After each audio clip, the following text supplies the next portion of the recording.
Lucky Land Casino, asking people, what's the weirdest place you've gotten lucky? Lucky? In line at the deli, I guess? Aha, in my dentist's office. More than once, actually. Do I have to say? Yes, you do. In the car before my kids' PTA meeting. Really? Yes. Excuse me, what's the weirdest place you've gotten lucky? I never win and tell. Well, there you have it. You can get lucky anywhere, playing at LuckyLandSlots.com. Play for free right now. Are you feeling lucky? No purchase necessary. Void where prohibited by law. 18 plus. Terms and conditions apply. See website for details. With Lucky Land Slots, you can get lucky just about anywhere. Dearly beloved, we are gathered here today to... Has anyone seen the bride and groom? Sorry, we're here. We were getting lucky in the limo and we lost track of time. No, Lucky Land Casino, with cash prizes that add up quicker than a guest registry. In that case, I pronounce you lucky. Play for free at LuckyLandSlots.com. Daily bonuses are waiting. No purchase necessary. Void where prohibited by law. 18 plus. Terms and conditions apply. See website for details. With Lucky Land Slots, you can get lucky just about anywhere. Dearly beloved, we are gathered here today to... Has anyone seen the bride and groom? Sorry, we're here. We were getting lucky in the limo and we lost track of time. No, Lucky Land Casino, with cash prizes that add up quicker than a guest registry. In that case, I pronounce you lucky. Play for free at LuckyLandSlots.com. Daily bonuses are waiting. No purchase necessary. Void where prohibited by law. 18 plus. Terms and conditions apply. See website for details. What part of the game do you enjoy the most? Are they offloads Alita tries? Are they tackling? Are they 80-meter sprints? For me, it would probably be like the end of the game where you get to go off and you see the kids and they're like, autograph and hug and can you hold my baby, take a picture. Those things really kind of make it worth it to me because it's just like, I don't know, it just makes me feel so special that people actually, are fans of mine and fans of the team. So that would probably have to be my favorite part. Welcome to U.S. Rugby Happy Hour Live. Interviews with the biggest names in American rugby. The New England Free Jacks, Major League Rugby champions. One-on-one to score. Here are your hosts, Bill Baker and that other guy. But now we're going to switch over. We're going from one Eagle to another. And the next Eagle coming in, she's freshly back, probably still jet-lagged, from the biggest sevens rugby party on earth. Let's all welcome Jaz Gray. Hey, Jaz. Hey, how's it going? I'm good. How are you? I'm doing well. Thank you so much for having me on the show. Well, thanks for coming on. Are you jet-lagged at all? When did you guys get home? We just got home early Tuesday morning, about 3 a.m. So, yeah, a little jet lag still, but I'm handling it. Slept in, hopefully, at the very least. Yes, sir. Yes. So, sir. congrats on medaling in Hong Kong. It's good to see the team doing that now, going into the summer as well. So, talk about the performance of the team this weekend in Hong Kong. Oh, yeah, we're super excited to make it to a final, our first one of the season. And we're just, like you said, just going up, up, up. So we're really trying to make sure we peak at the right time with the Olympics coming up this summer. Yeah. And one of the matches you came right off the bench, 80-meter dash to put away the match. I don't think, I guess I don't think it matters if you've been in the game since the beginning or come right off. 80 meters is a long way to run. A little burnt out at that point. A little bit. Yes, sir. Yeah, I think even after the game, some people were asking, how I feel about being an impact player. So I think coming off the bench really kind of helped me be able to see what was opening up in the game. So it was pretty special.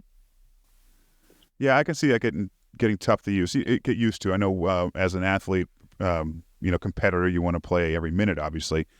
Not everyone can, but the team, it just seems to be working really well together. Ilana's back healthy, playing well. Lev is always playing well.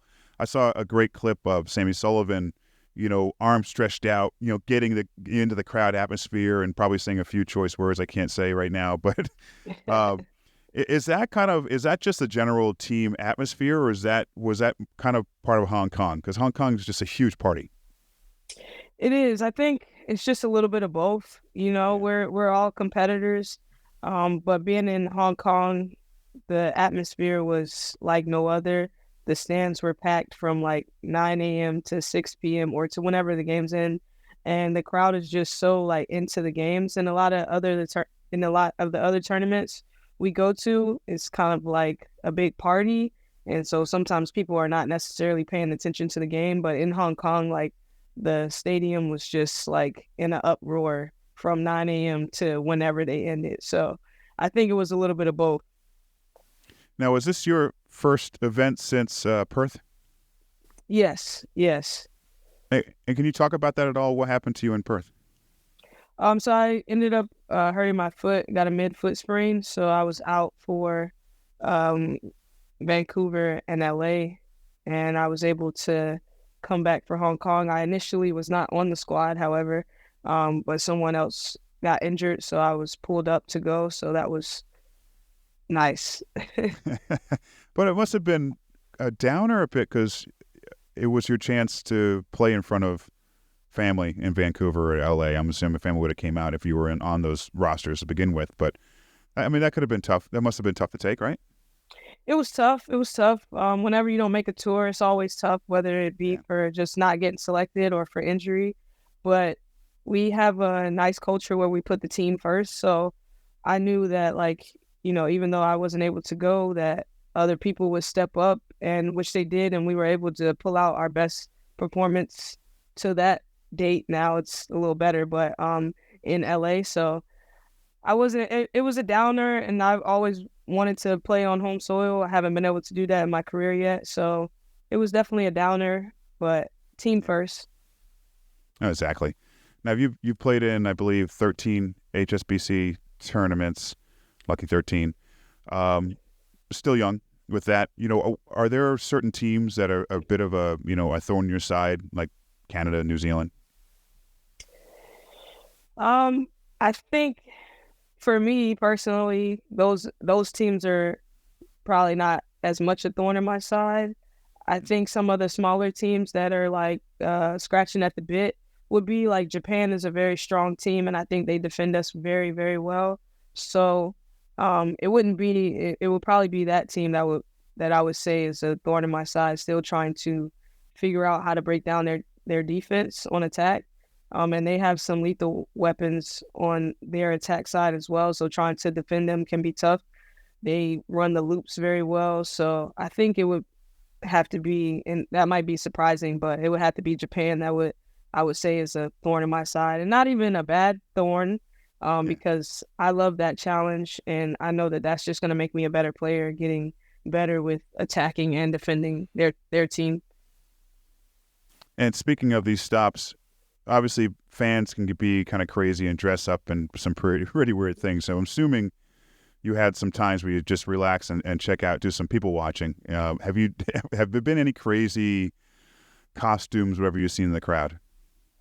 A little bit. I feel like they just, they never cease to amaze me. I saw some nuns in Hong Kong. I saw Hulk Hogan in Hong Kong, which was very well done. I thought it was the man himself, to be honest.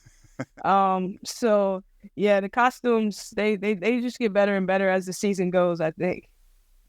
Let's speak of your game, Jaz. Everyone loves to score tries.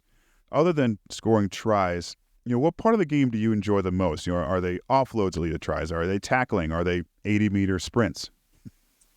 I think for me, like, chase downs are always like exciting, tiring, but exciting.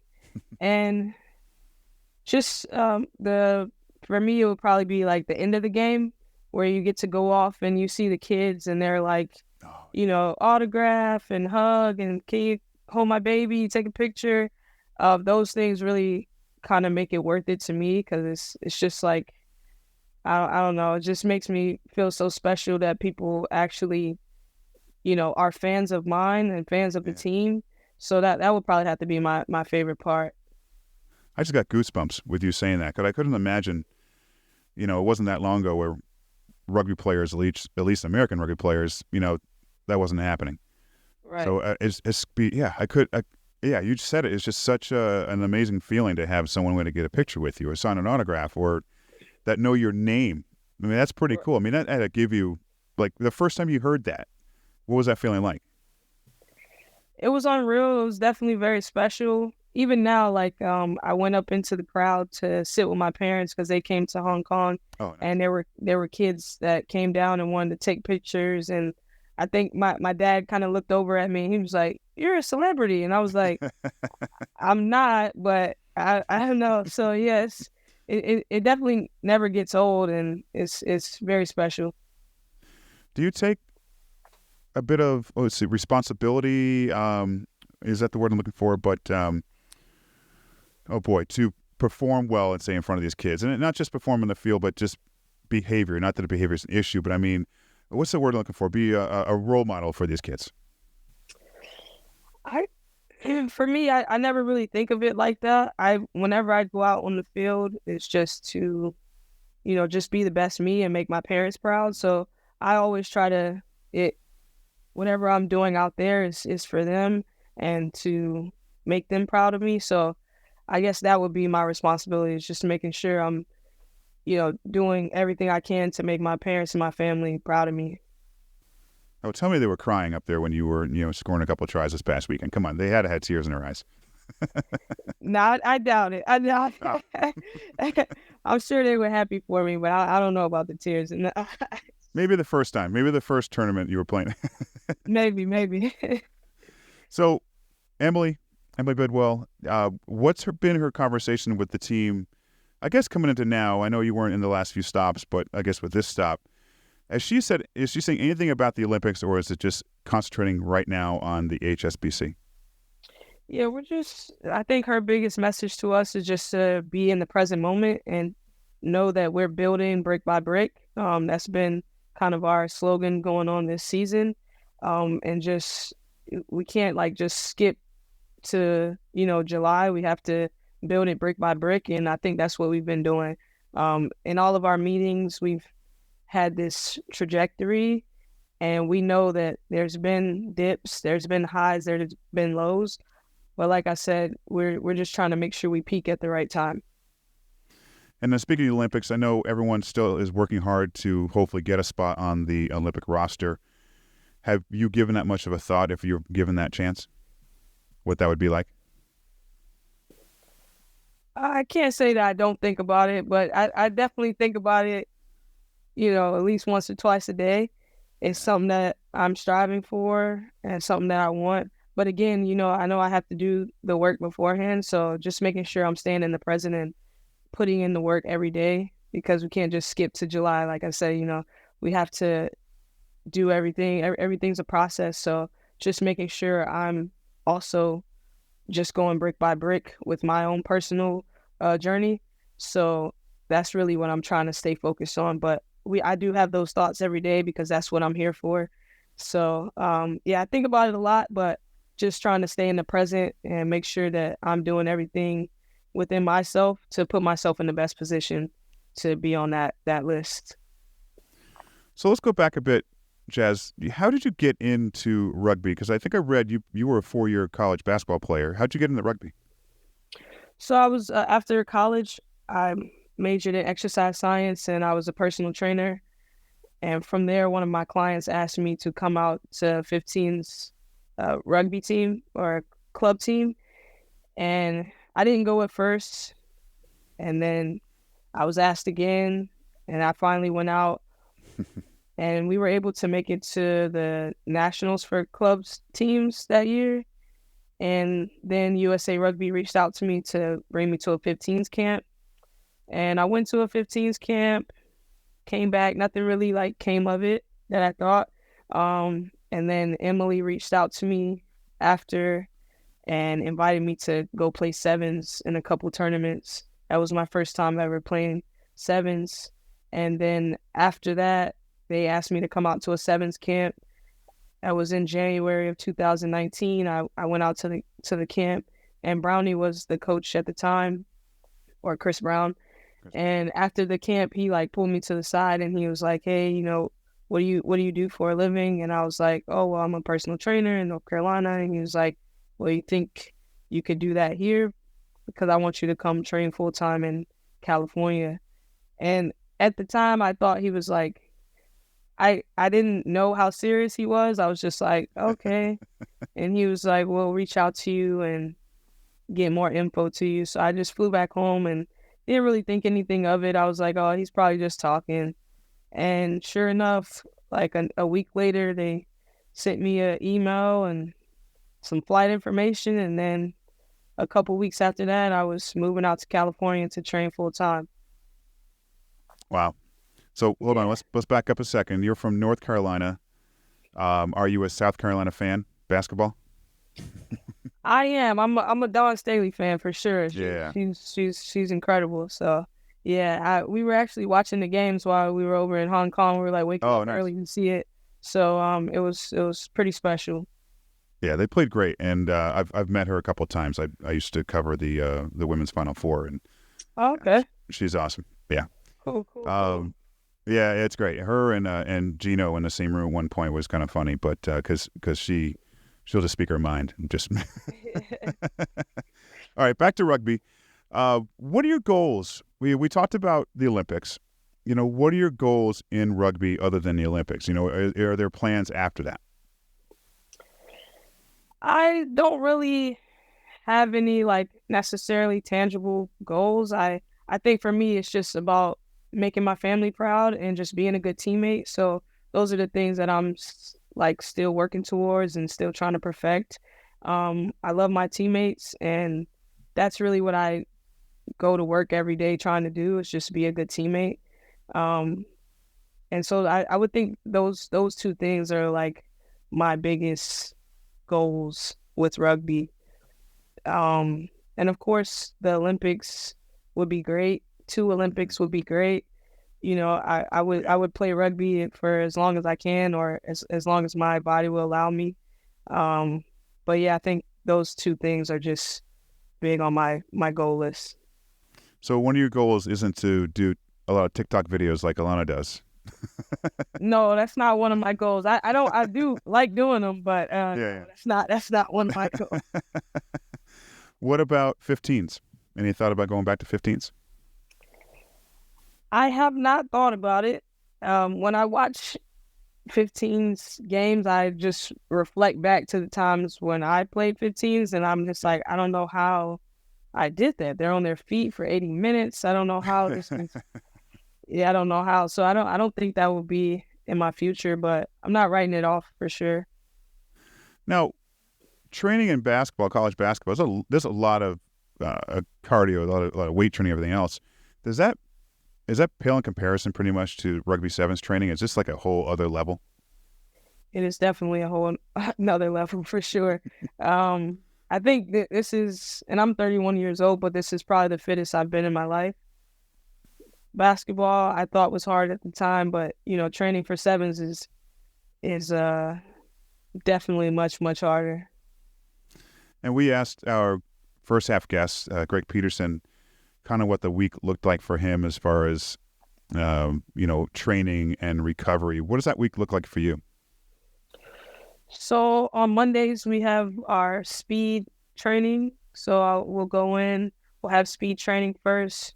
We'll probably have a meeting with the coaches and then a team meeting, just the players.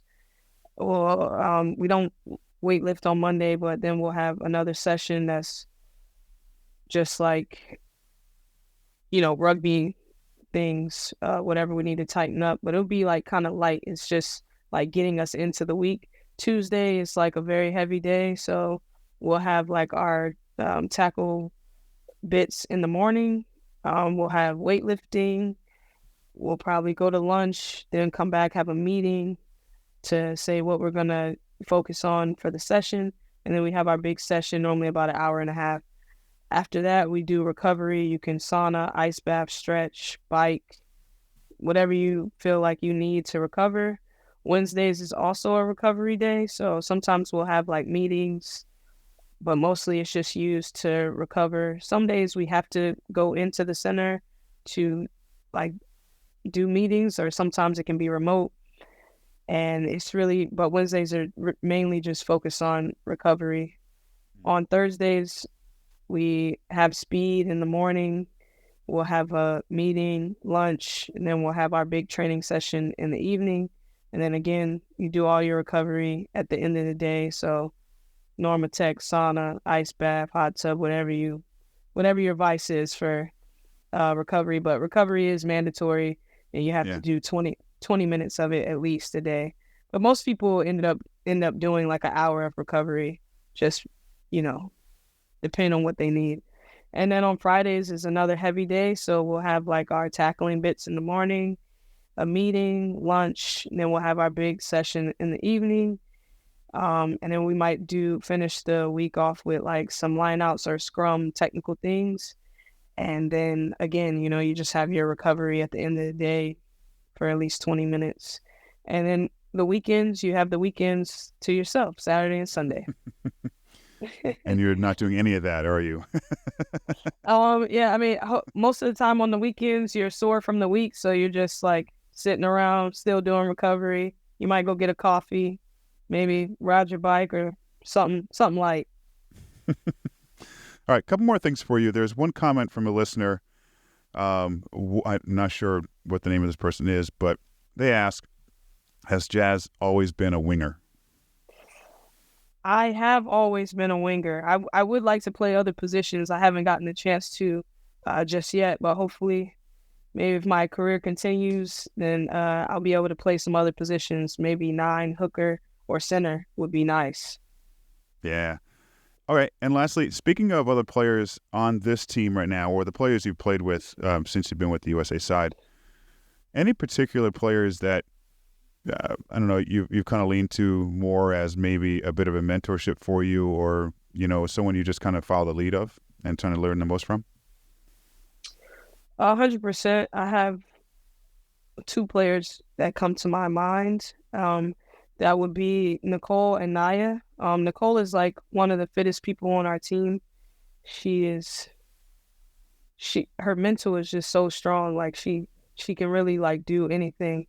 So I've always tried to like pick her brain or look up to her at how she approaches when we have like conditioning and just like her mentality, because that's something that I struggle with. So I definitely look up to her in that aspect.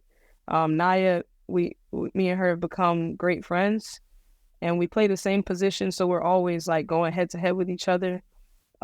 She's definitely one of the best wingers in the world, hands down, on both sides of the ball. So I'm always picking her brain about, how can I defend better? How can I score more? And I think she does the same with me, because even though we both play wing, we're 2 totally different wings. So I would say those 2 people are definitely like mentors and people that I look up to. And if I have questions about things, those are people I will definitely call in a heartbeat. And yeah, I guess I wouldn't have met them had it not been for rugby. So I just appreciate them so much for that. And they're just 2 amazing people. And that's not just like I'm sure I could call them about anything, not just rugby things. So those 2 people definitely up there on my list. And Naya's a little bit taller than you as well, right? A bit taller than me, yes. Well, just get low and tackle. That's all you got to do. Yeah, for sure. Well, Jaz, this has been fun. Thank you so much for coming on here. Good luck in the. I hope to see you on the roster for the last 2 spots, and especially in Paris. So good luck with all that. Thank you so much, and I appreciate it. It's been fun talking to you, and again, thank you for having me. Thanks again, Jaz. We'll talk again soon. Yes. All right, that was a lot of fun. Jaz is I love all these sevens players. She's working away. She really wants to be on these roster spots, especially for the Olympics, and I get it. I mean, who wouldn't want to be on the Olympic team? So it's going to take a lot of work for a lot of them to earn that spot, and I really do think she has a good chance to do it. She performed well in Hong Kong. They won the silver. She started 2 matches. She came off the bench for the matches, scored a try, off the bench. And she's putting herself in the right position, so we wish her luck for that. For those of you still listening in, early on the show, we had Greg Peterson, USA Eagle and San Diego Legion lock. A lot of fun talking to Greg. Go back and listen to that. And again, both these shows will be released on podcast tomorrow, so check that out. And once again, thanks a lot to the Sports Social Podcast Network out of Europe, who we just signed a contract with last week. So we are now a part of their network. You'll be seeing and hearing more and more about the show, hopefully, and hopefully get in front of more listeners to build it. And, the whole term build it and they will come. I don't know. That probably doesn't work its way into rugby, but that's what I said. Anyway, thanks again. Please subscribe, follow, like on YouTube, on your podcast player. Share the show with your friends. Let's get more and more people listening to this. We love your comments during the show live, and we'd love to see comments on the podcast as well. So take a listen to past episodes we've had with Bill Gorn, USA Rugby CEO, Alex Magleby, the Free Jacks CEO in Boston area, and plenty more. Charlie Jacoby, women's Eagle, who's now with Queensland Reds. We had her on a few weeks ago. Lots of good stuff, lots of great guests, and okay interview questions from myself and John Fitzpatrick. So check those out. Thanks again. As always, please like, follow, and subscribe this podcast. Leave us a comment. Send the link to your friends. Follow us at Eagles Overseas and at Rugby Morning. Sports Social Podcast Network. Tired of ads interfering with your favorite sports podcasts? Good news. Ad-free listening is available on Amazon Music for all the music plus top podcasts included with your Prime membership. Stay ahead of the game by downloading the Amazon Music app for free or go to amazon.com/sports ad free. That's amazon.com/sports ad free to catch up on the latest episodes without the ads.